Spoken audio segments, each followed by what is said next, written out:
with that, I'm going to make the transition and introduce Professor Jun Murai. You know, Jun has a career making great contributions in many ways in engineering and in academia, largely widely accorded to be the father of the Japanese internet. Advisor to the Japanese government, as well as key internet governance organizations such as ISOC and ICANN, and currently advisor to Prime Minister Suga on the stand-up of the digital agency, which I know he's going to get into with us. I very much appreciate his co-sponsorship from the Keio side of this dialogue as a co-director of the Keio Cyber Civilization Research Center. So with that, Jun, very much looking forward to your remarks. And I know you may show us some slides, and I think, over to you. Okay. Thank you very much, Greg, and thank you very much for participating on this very important event between Columbia University and the Keio University.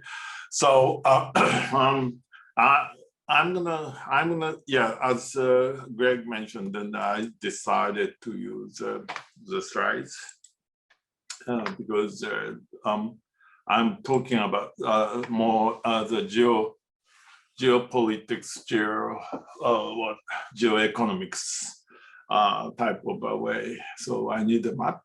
And so this is wait a minute. This is a topic I'd like to talk today. And so digital agency, which is kind of name finally fixed yesterday, and then it's on the process of passing all the necessary laws, and then the upper house is left, but it's going to be done in the very first week of May. All the law process is going to be finished, hope. And so then September 1st, then the digital agency is going to be starting. So the Prime Minister Suga just came back from the visit to the Biden, Washington.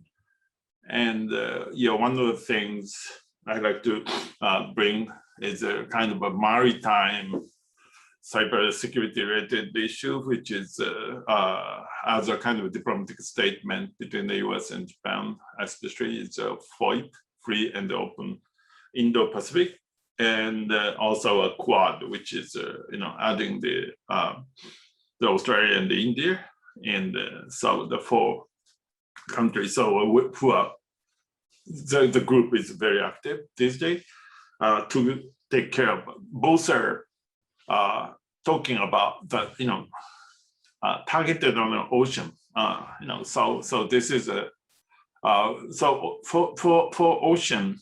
And then the new territory actually for the internet is that not only a terrestrial simple internet infrastructure, but also the ocean, new ocean infrastructure issue, and also the space internet as well. So this is a kind of new infrastructure thing.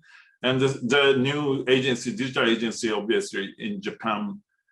So we are now on the process, very deep discussion about how the cybersecurity is going to be in there by understanding that what the digital agency would be. So the digital agency is going to be established in September 1st this year, and then with the new digital basic law, which is a concept law, and overriding the former law established in the year 2000. So this is a new thing after 20 years. And then the 20 years ago, something was successful, something was a failure. Successful one is like maybe an infrastructure and the other thing. And the failure is that changing the government services and etc. Digital with a digital manner. Which was probably people said it's a failure, and therefore in order to recover from that failure type of atmosphere, then we've been discussing about putting the strong mechanism to implement that kind of a digital policy So in order to do that, then so the top decision would be necessary, and the top decision as well as the organization directly connecting to the top person is going to be necessary, and the budget and the digital design and the service control over all agency, all existing agency, because now the digital transformation is going to be happening on every single agency's territory. So that was not easy. I frankly thought that it's very difficult, but because of the change of the top administration, which is from Abe-san to Suga-san, and then Suga-san decided to put the focus on digital things as a top, and then decided to get the organization directly connecting to a prime minister rather than just the minister or agency like others. So this is a very well, actually the second of this kind, and then the top is the prime minister, and of course the minister of digital policy, and so this is brand new, and also have an advantage authority to control and over the other ministries. So that's a design, and also the Suga administration also focusing on a FOIP quad, that kind of diplomatic things, and net zero, of course, carbon neutral. He declared by 2050 the net zero is going to be achieved, which cannot be achieved without the kind of a digital way of analyzing it and then designing it. And so digital society focusing on all the people, like accessibility and non-Tokyo centric. Those are also the very much a focus of a digital agency. So talking about the FOIP and the QUAD, so if you look at the population of the internet these days, and the red dot is at year 2000 when we started the IT policy, and the blue is like last year. And so a lot of growth, and obviously from the user number point of view, Asia is very large. And also noted that this is just 60%, therefore the room to grow in Asia as well. So if the AI type of data collection happening in then so Asia is going to be very important. Also, if you are looking at this map, then if you this is a kind of the vertical line. It's going to be basically the time zone line, right? And then if you look at Japan, then it's Australia is down, and then something in between. So these are people are living in almost the same time zone. So if the network is connected and the real-time things happening, so that matters. Where the nearby time zone would matter. So that's also the impact of the internet, and so as the Europe and America. So anyway, so this is the 70%. I mean, comparing with the 6% in year 2000, the 70% of the world population is on the internet. Therefore, we just have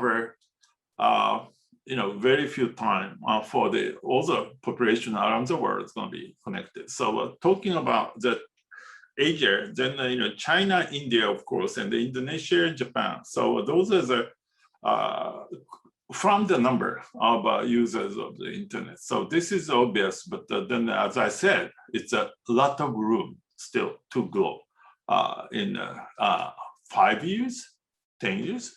Until the world population is going to be utilizing it. So another point, talking about the ocean, and then this is an easy map, starting from Tokyo, and then Tokyo is actually going down in here, and then Guam in here, and then other countries. But it's a so complicated area of the South Pacific, and Australia in here, New Zealand in here, and then those are the Chinese territory, but unfortunately, most of the cable are currently coming from the United States and then in Japan, and they're going down, utilizing this area, and then connecting the Singapore and beyond. Okay, so and Europe. So now this area cable cuts very often, and then so the report I received last month is like a 20% down, and then a fisher boat is cutting the things, and so that's the area. And if you are looking at those areas, so those areas are now very much popular discussion these days.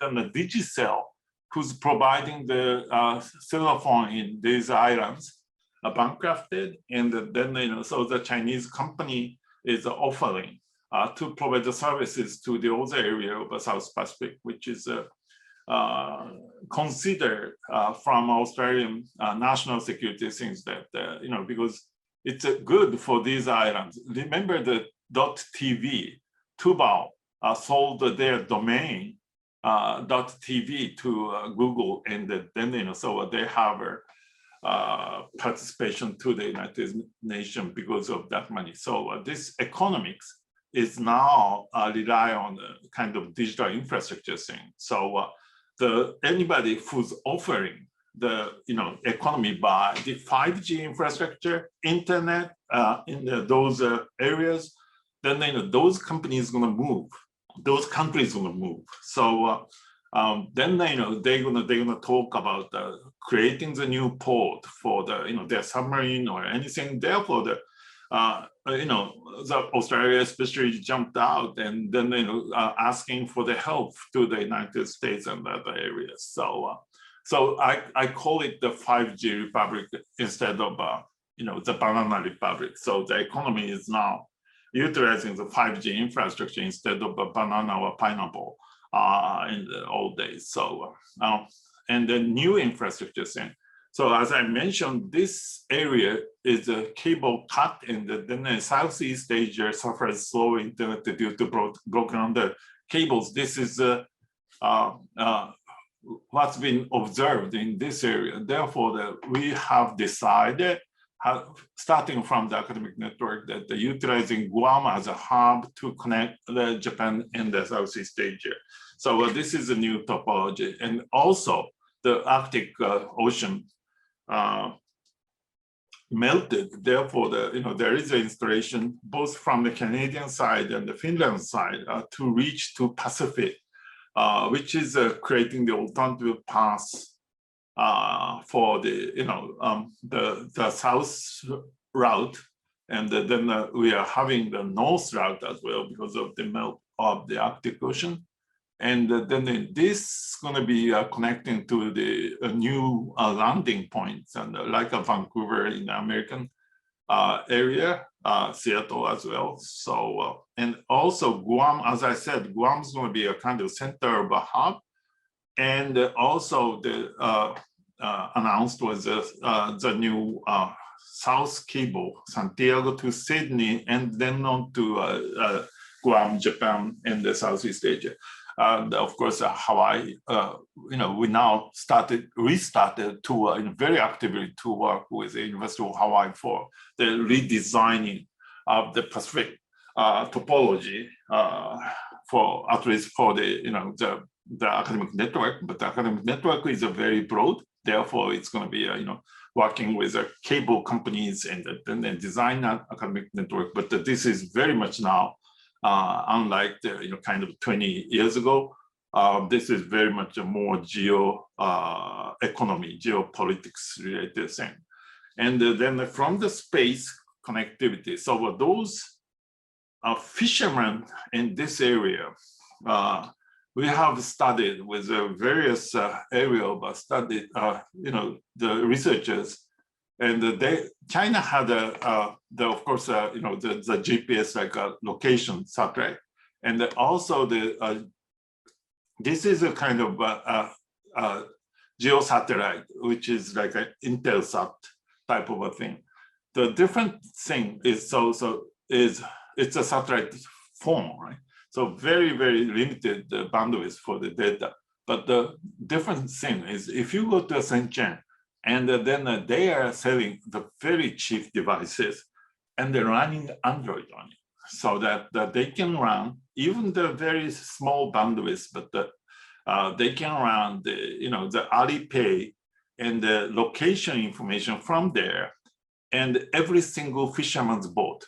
So this is I was wondering why 200 of a fisherman's boat lining up in the middle of the ocean, and how can they do that? And these are the trick. And so this is just a fisherman, no Coast Guard, no military. This is simply fisherman, and they are working on it. So the surface of the planet is going to be covered by now a more sophisticated way called low Earth orbit, which is happening this year. So the bankrupted OneWeb is now resuming the investment by the company like a SoftBank and the Hughes, and of course the SpaceX started starting with many of the low Earth orbit. And China is also preparing for the low Earth orbit. Low Earth orbit is covering the entire planet and providing the sophisticated way new technology for the spectrum, specifically targeted on your device, and then it's with a high spacing. So finally, when I've been involved in the cybersecurity in this country, so this is one of the issues for a long time. I'm raising this issue. So the cybersecurity is for the cyber global space, right? Because it's a cybersecurity. So of course, domestic space, but the global space as well. So the police is in charge of a cybercrime in the national space, and then the cyber defense is on a kind of defense department controlled in then the international space. So the question is how those three entities, probably digital agency is going to be talking about the cybersecurity thing, and we do have a NISC, but how those are relationships will be established, and then it's a very sometimes difficult, more difficult in Japan down in US and other countries. So this is another issue to discuss about to take care of those three spaces from the cybersecurity point of view. And then the question is how that form can be. I have a hope and optimistic because the new agency is going to be kind of the directory connecting to a prime minister. So I think I can do that. This can be possible, but anyway, so that's it from me. Thank you.